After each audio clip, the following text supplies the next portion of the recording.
सरस्वती जी का एक नाम शारदा। क्या नाम है? जम के बोलिए जरा। शारदा। ये शारदा नाम कहाँ से पड़ गया? सरस्वती। माता को शारदा नाम किसने दिया था? भाई नामकरण होता है। तो हमारे यहां तो आज भी नियम है महाराज। ये बुआ कोई नाम बताती है, मामा जी कोई नाम बताते हैं, और दादाजी कुछ बोलते हैं। कोई बोलेगा टिक्कू, कोई बोलेगा पिक्कू, कोई बोलेगा कुछ। सबके नाम अपने अपने रहते हैं। कोई प्रेम से क्या बोलता है। तो सरस्वती का शारदा नाम किसने प्रदान किया था? माता सरस्वती को शारदा संबोधन किसने दिया था? माता सरस्वती को शारदा का संबोधन किस समय पर प्रदान किया गया था? जिस समय पर शंकर और पार्वती भ्रमण पर निकल रहे थे और भगवान ब्रह्मदेव सरस्वती को ढूंढ रहे थे। और माता सरस्वती को ढूंढते हुए ब्रह्मा जब भगवान शंकर की साक्षी में पहुंचे हैं, भगवान शंकर से ब्रह्मदेव ने कहा, आप कहीं सरस्वती को देखें तो मुझे मेरे पास में भेजिएगा। शंकर। भगवान ने उसी समय पार्वती से कहा, पार्वती, जैसे एक स्त्री जो पति धर्म का पालन करने वाली है, एक नारी पति धर्म का पालन करने वाली होती है, पति को परमेश्वर मानने वाली होती है, पति के चरणों का रस तत्व ग्रहण करने वाली होती है, तो वह पर पुरुष का स्मरण नहीं करती। उसी तरह एक पति जो अपनी अर्धांगिनी के साथ में रहे और अर्धांगिनी के साथ चले, तो पर नारी का स्मरण नहीं होना चाहिए। तो एक काम करो पार्वती, तुम उस सरस्वती को बुलाना प्रारंभ करो। अब पार्वती जी ने कहा, सरस्वती तो मेरी बहन जैसी है, सरस्वती तो मेरी सखी जैसी है। अब मैं उसको अगर बुलाऊं, आवाज दूं, अच्छा नहीं लगेगा। तो माता पार्वती जब ढूंढते ढूंढते ढूंढते ढूंढते शंकर भगवान के साथ में भ्रमण करती करती पहुंची, तो क्या देखती है माता? पति की एक सरोवर के पास में माता सरस्वती बैठकर सरोवर में अपना मुखाग्नि हार रही है, उस दर्पण के भाव में अपने प्रतिबिंब को देख रही है। तब उस समय पर माता पार्वती ने कहा, शार सरस्वती को लगा मेरा संबोधन किसने कहा?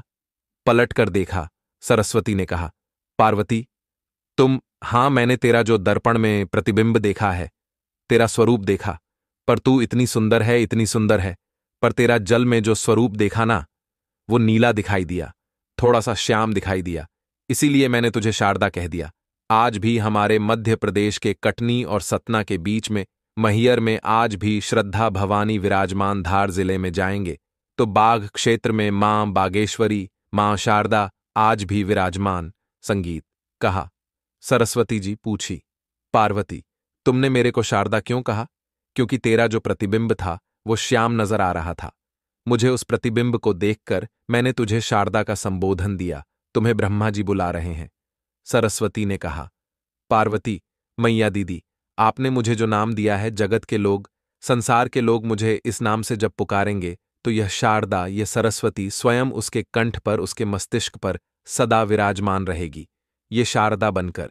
इसलिए हमारे स्कूलों में, हमारे काव्य ग्रंथों में, हमारे जो कविगण रात्रि को जो काव्य पाठ करते हैं, कविता का स्मरण करते हैं, वह सरस्वती की वंदना नहीं करते, हे शारदे मां शारदा की वंदना करते। संगीत। कभी आपसे कोई पूछ ले कि शारदा नाम पार्वती सरस्वती का कब पड़ा, तो आप बता सकते कि ये माता शारदा नाम कोई सहज नहीं है। मां ढूंढने के लिए जब निकली, ब्रह्मदेव के कहने पर भगवान शिव के साथ भ्रमण करती। नाम का उच्चारण कोई सहज नहीं होता, कोई देखता होगा। दादाजी ने अगर किसी का नाम कुछ रखा है तो कुछ सोच के रखा होगा। पिताजी ने अगर कुछ रखा है तो उसके मन में कुछ आया होगा, तो रखा होगा। मम्मी ने अगर कोई नाम रखा है तो उसने कोई विचार कर कर रखा होगा। कोई नाम अगर किसी का रखा जाता है तो उसके अनुकूल रह जाता कि हो सकता है कि वो नाम की क्या उसके मन में चल रहा होगा। तो शारदा का संबोधन कोई सहज नहीं है। माता सरस्वती का एक नाम शारदा हुआ, इसलिए संबोधन में सरस्वती कम, शारदे मां ज्यादा बोला जाता है। आपके पाठ कर लो, नाम जाप कर लो, स्मरण कर लो। हम बच्चों से कहना चाहेंगे, छोटे छोटे बच्चों से, आप माता सरस्वती की आराधना करा करो।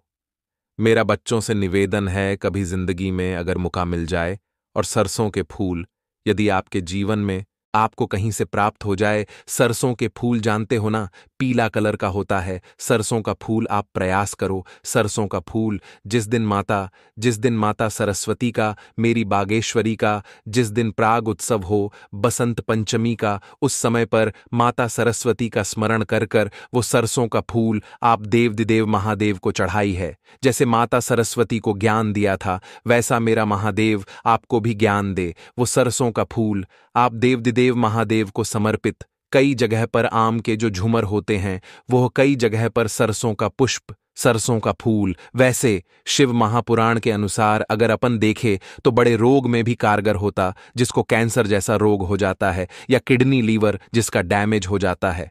इसके लिए हमने पहले भी कथाओं में वर्णन किया है। पंचमी का दिन, महाराज सरस्वती का दिन, जिस दिन जो बच्चा पढ़ने में कमजोर होता है, उसके हाथ से बसंत पंचमी के दिन सरसों के 31 फूल शंकर जी को चढ़ा दिए जाते हैं तो बच्चा पढ़ने में अव्वल निकल जाता है। उसके बच्चे को कभी नहीं कह सकते कि पढ़ने बैठ, वो खुद बैठेगा। केवल आज बसंत पंचमी का दिन एक ही दिन चढ़ता है और बाकी के सरसों के फूल आपको मालूम है कि रोग मुक्ति के लिए तो होते ही है।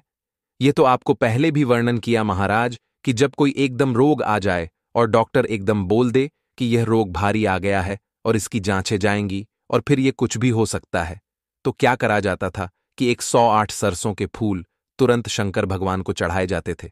महाराज तो चढ़ाने के बाद में रिपोर्ट अच्छी आती है। ऐसा नियम है, कहीं ठेका कोई ठेकेदारी करते ना, जो ठेका भरते कि भाई मेरा टेंडर आना चाहिए, मेरा ये काम होना चाहिए, मेरी मल्टी बनना चाहिए, या मेरा ये काम के लिए जा रहा हूं, ये काम फतेह होना चाहिए, उसके सबके हाथ पर जोड़ने से अच्छा एक काम करो, बस 108 सरसों के फूल उठाओ, शंकर जी का उधु शवर, महादेव का नाम लिख और छोड़ दो। शिव जी के ऊपर एक एक कर कर चढ़ा दो। वो ठेका तुम्हें ही मिलेगा, वो काम तुम्हारे पास ही आएगा। बस केवल अवधू शवर, अर्थात ये जो क्रम है वो क्रम तो 108 सरसों के फूल का आप कभी भी कर सकते हो, पर जो यह बच्चों के लिए किया जाता है वह केवल बसंत पंचमी के दिन ही होता है। शिव को प्रिय है पुष्प में आक का पुष्प, जो आकड़े का पुष्प होता है, शंकर को बड़ा प्रिय। दूसरे नंबर पर शंकर को प्रिय है शमी का पुष्प, बहुत ध्यान देना महाराज। तीसरे नंबर पर शंकर को प्रिय है महाराज का पुष्प सरसों होती है ना, जो राय अपन बोते हैं। सरसों बोते उस सम पीले कलर का जो पुष्प लगता है, हमारा तो निवेदन रहता है जब तक सरसों आए तो प्रयास करा करो कि सरसों के 108 पुष्प शंकर भगवान पर चढ़ाना प्रारंभ कर दो। महाराज यह पक्का है कि वर्ष भर कोई बड़ी बीमारी आपको घेर नहीं सकती। अगर सरसों के फूल शिव को चढ़ रहे हैं तो और प्रयास करना कि सरसों का जो पुष्प होता है, सरसों का जो फूल होता है। महाराज अगर कोई व्यक्ति को किडनी या लीवर से जुड़ी हुई कोई तकलीफ होती है, या किसी व्यक्ति का एक्सीडेंट हो गया होता है और उसका कोई अंग रह गया हो, कोई शरीर का कोई भाग रह गया और वह काम नहीं कर रहा हो, जैसे किसी के पांव रह जाते हैं, एक्सीडेंट के बाद किसी का हाथ रह जाता है, या कोई अंग काम नहीं कर रहा हो, वहां ब्लड पहुंच नहीं रहा हो, वो जगह एकदम क्षण हो गई हो, खाली पड़ गई हो, तो उसके लिए शिव महापुराण की कथा कहती है कि सरसों के पुष्प 11 शंकर जी के राइट भाग में, जहां शिव जी के गण दरवाजे के द्वार परल मणिभद्र जिस जगह पर निवास करते हैं। कौन निवास करते हैं? मणिभद्र शंकर जी के दरवाजे के द्वारपाल है मणिभद्र जी।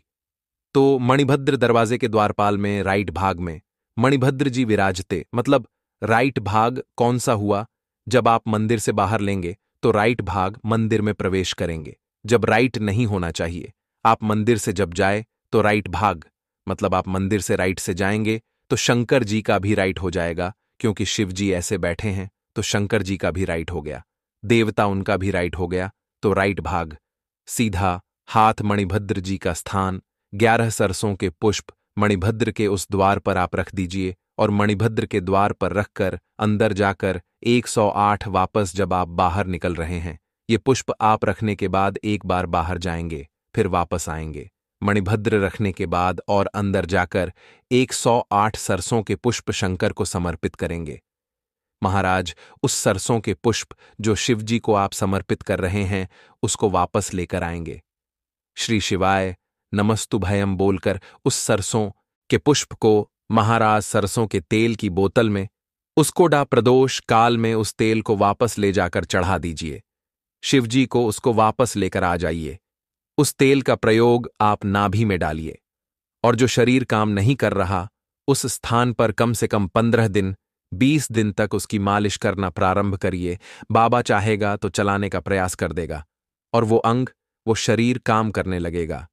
मणिभद्र का स्मरण, श्री शिवाय नमस्तुभयम सब बोलिए एक बार जमकर। श्री अरे पहले बोल दिया हमारे साथ, तो बोलो श्री शिवाय नमस्तुभयम। भगवान शिव के मंत्र का स्मरण कर करते सरसों का जो पुष्प है उसमें आनंद की अनुभूति है। आनंद श्री स्वाय नमतु। हर महादेव पूज्य गुरुजी पंडित प्रदीप मिश्र जी के द्वारा कथा में बताया गया। बसंत पंचमी के अधीन का उपाय। 3 फरवरी के दिन बसंत पंचमी पड़ रही है। बसंत पंचमी के दिन अपने बच्चों से यह उपाय आप अवश्य करवाए। सरसों का फूल का यह उपाय बहुत ही महत्वपूर्ण होता है, जो कि बस संत पंचमी के दिन ही किया जाता है। तो आशा करती हूं यह वीडियो पसंद आई होगी। वीडियो पसंद आई होगी तो वीडियो को लाइक करें और हमारे चैनल पर नए हैं तो चैनल को सब्सक्राइब जरूर कर लें और कमेंट में हरे हर महादेव लिखना ना भूलें।